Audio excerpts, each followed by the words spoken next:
بسم اللہ الرحمن الرحیم۔ السلام علیکم ورحمۃ اللہ وبرکاتہ۔ جو دعا مانگی جائے گی قبول ہوگی۔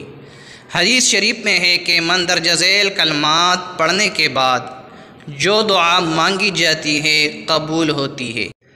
پیارے ناظرین، آئیے میرے ساتھ ساتھ ان کلمات کو دہرا لیجئے۔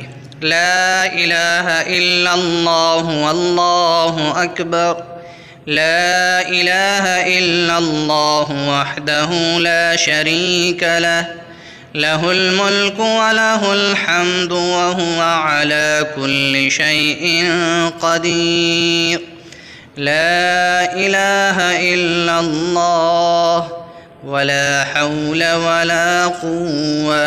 ترجمہ: اللہ کے سوا کوئی عبادت کے لائق نہیں اور اللہ سب سے بڑا ہے۔ اللہ کے سوا کوئی عبادت کے لائق نہیں، وہ اکیلا ہے، اس کا کوئی شریک نہیں، اسی کا سب ملک ہے، اسی کی سب تعریف ہے، وہی ہر چیز پر قادر ہے۔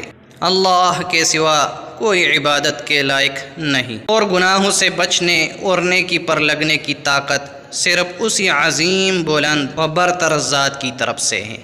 پیارے دوستو، اللہ تبارک و تعالیٰ سے دعا ہے، اللہ تبارک و تعالیٰ ہم سب کو نیک عمل کرنے کے ساتھ ساتھ ان کلمات کو پڑھنے کی توفیق عطا فرمائے، آمین۔